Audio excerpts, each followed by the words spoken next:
ماہ سیام کا ہر لمحہ رحمتوں، برکتوں اور نور بھری ساعتوں سے لبریز ہوتا ہے۔ عاشقان رسول کے دلوں میں عبادتوں کی حلاوت جگا کر شب و روز نیکیوں میں گزارنے کا ایسا درس دیتا ہے کہ ہر کسی کی حتی الامکان کوشش ہوتی ہے کہ حالت روزہ اور اس کے علاوہ بھی زیادہ سے زیادہ وقت اللہ عز و جل کی عبادت، سرکار مدینہ صلی اللہ تعالی علیہ وآلہ وسلم کی مدحت اور دیگر ذکر و اذکار میں مصروف گزرے۔ الحمدللہ عز و جل تبلیغ قرآن و سنت کی عالمگیر غیر سیاسی تحریک دعوت اسلامی کے زیر انتظام مدنی چینل 1436 سنہ ہجری کے رمضان المبارک کی لائیو اور ریکارڈڈ ٹرانسمیشن کو روزانہ ریپیٹ ٹرانسمیشن نشر مقرر کے طور پر بنام رمضان کی پرکیف یادیں پیش کرنے کی سعادت حاصل کر رہا ہے، جس میں آپ ملاحظہ کریں گے دعوت اسلامی کے تحت ہونے والے تربیتی اعتکاف میں امیر اہل سنت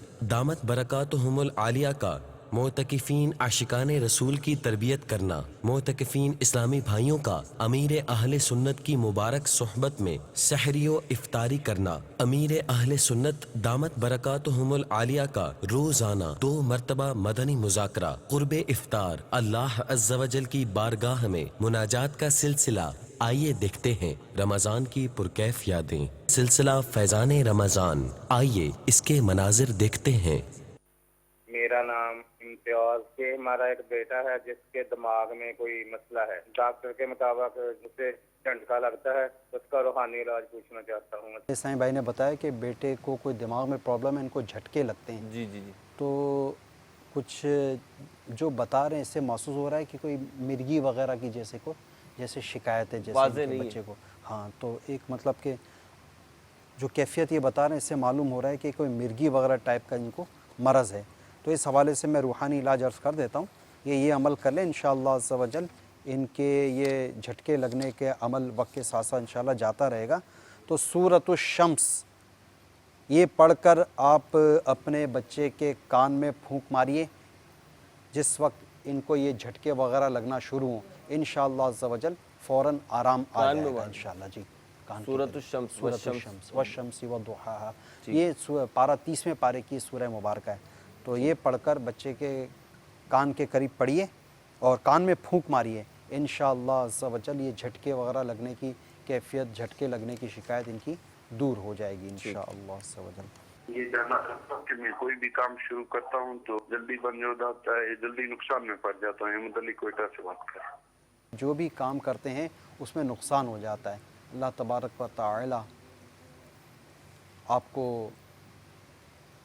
ان نقصانات سے محفوظ فرما دے، نقصان نہ ہو آپ کا۔ تو اس کے لیے آپ روحانی علاج سماعت فرما لیجئے۔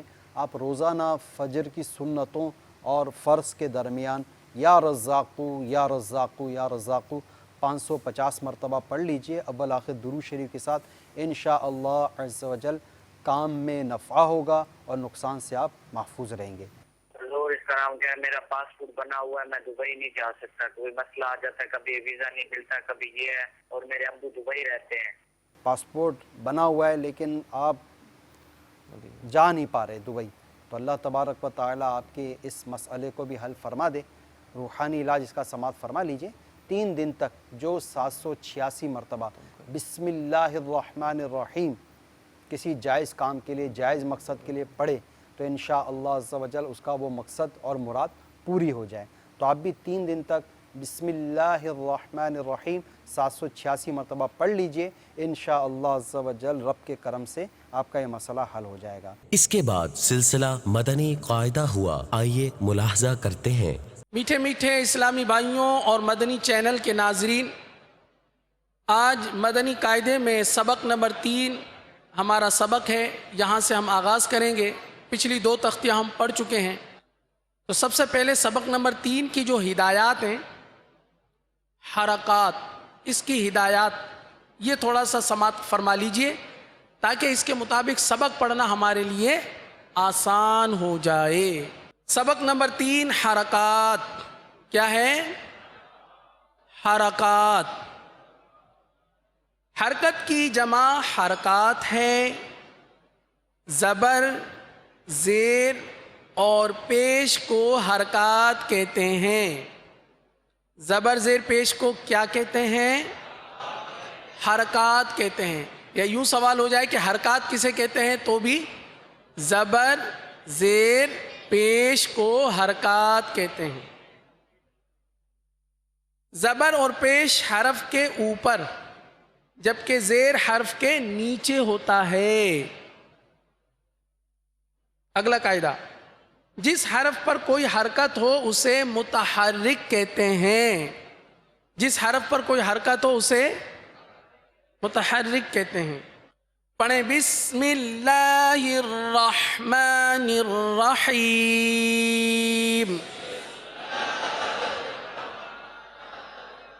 حمزہ زبر آ، حمزہ زیر ای، حمزہ پیش او، آ آ ای او. یہ آواز اتنی ہے، آ آدھی الف ایک حرکت، آ ای او.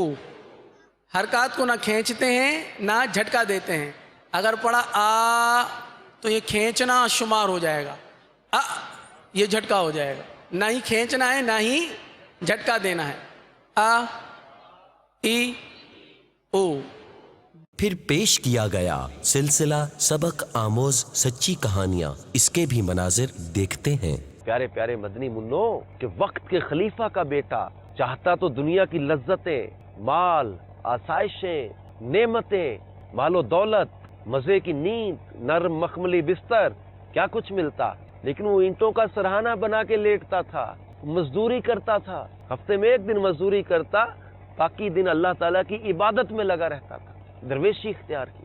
اور آج کل آپ نے بھی کئی جعلی فقیر بھی دیکھے ہوں گے، کئی بابے دیکھے ہوں گے، بڑے بڑے بال عورتوں کی طرح، لمبے لمبے چوغے، حق ہو کی ضربیں لگاتے، شریعت کی خلاف ورزی کرتے. تو شریعت کی خلاف ورزی کرنے والا حق ہو کی ضرب لگائے تو اس کی حق ہو کی ضرب درست نہیں، کیونکہ اس کا دکھلاوا ہی ہے. دنیا کے حریص، دنیا کے لالچی، حب جاہ، لالچ اتنا پڑا ہوتا ہے ان کے دلوں میں. دنیا کا جو لالچی ہوتا ہے وہ فقیر صحیح نہیں ہوتا، وہ درویش نہیں ہوتا، وہ اللہ والا نہیں ہوتا. اللہ والوں کی شان یہ ہوتی ہے دنیا داری سے یکسر دل کو آزاد کر لیتے. ان کا دل دنیا داری سے، دنیا کی فکروں سے، دنیا کی آسائشوں سے، دنیا کے مال کے لالچ سے پاک ہو جاتا ہے. کتنا اس شہزادے کا حوصلہ تھا، اللہ کی عبادت کا کتنا ذوق اور کتنا شوق تھا کہ اکیلے میں، تنہائیوں میں، عبادت میں لگا رہتا، دن رات عبادت کرتا. تو جو اللہ تبارک و تعالی سے محبت کرتا ہے نا، وہ دنیا کا لالچی نہیں ہوتا.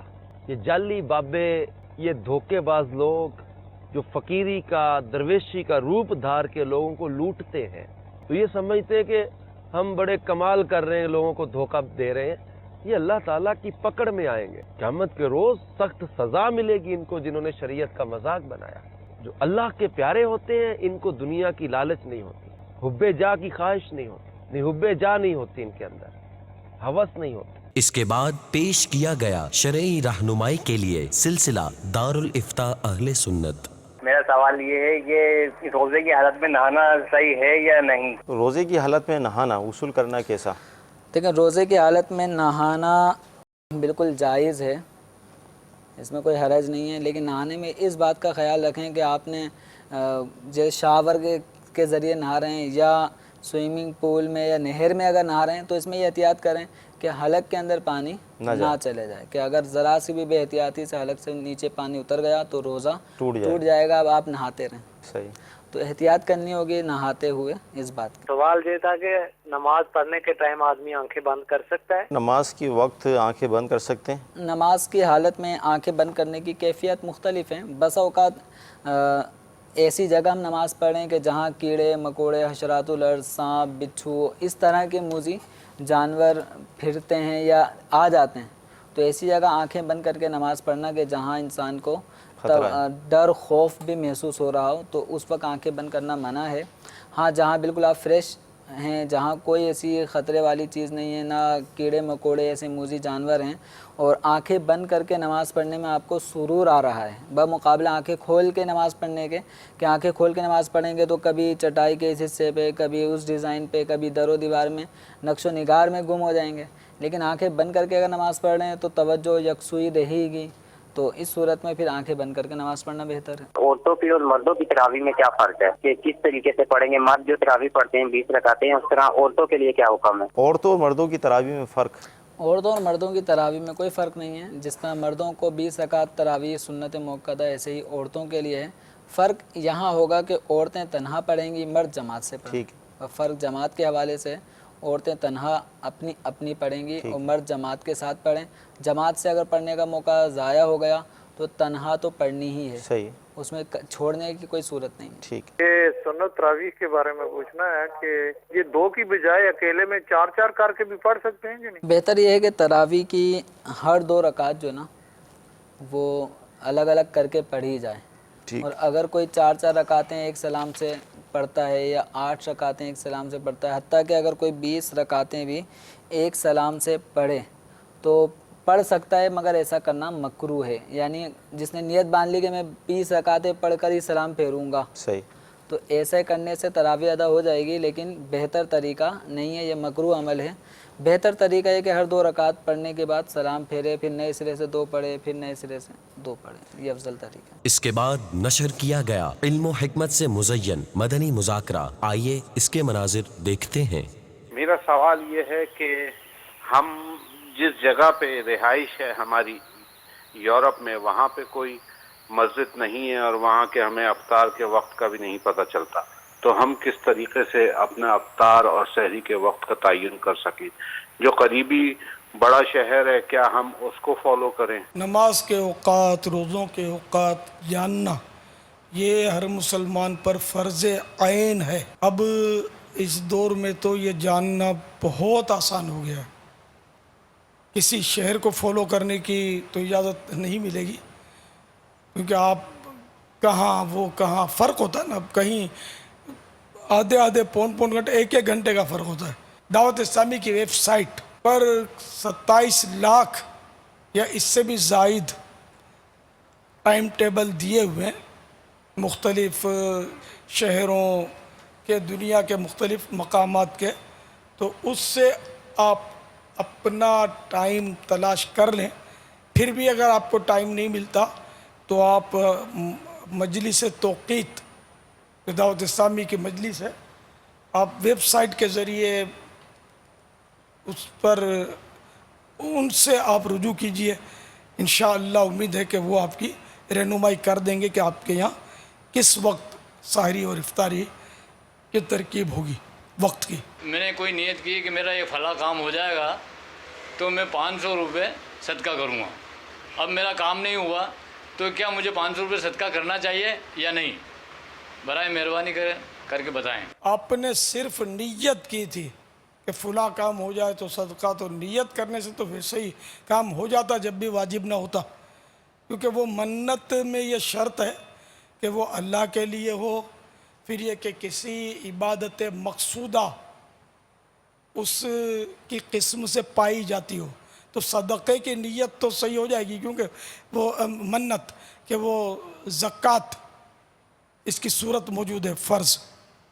تو اب اگر آپ نے صرف نیت کی تھی تب تو کام ہو جاتا جب بھی واجب نہ تھی، اور اگر منت مانی تھی اور کام نہیں ہوا تب بھی واجب نہیں 500 روپے آپ پر صدقہ کرنا. اور منت یہ ہوتی ہے کہ اللہ کے لیے کی جائے اور ساتھ میں اس کے الفاظ اتنی آواز سے بولے جائیں کہ اگر کوئی سننے میں رکاوٹ نہ ہو تو کان سے بندہ سن لے. مثال کے طور پر اگر آپ نے یہ کہا ہوتا کہ میرا بچہ جو بیمار ہو گیا ہے، اگر وہ صحت مند ہو گیا تو اللہ کے لیے 500 روپے صدقہ کرنا مجھ پر ہے، تو ان الفاظ سے آپ پر بچے کی صحت یابی کی صورت میں 500 روپے صدقہ کرنا یہ واجب ہو جاتا.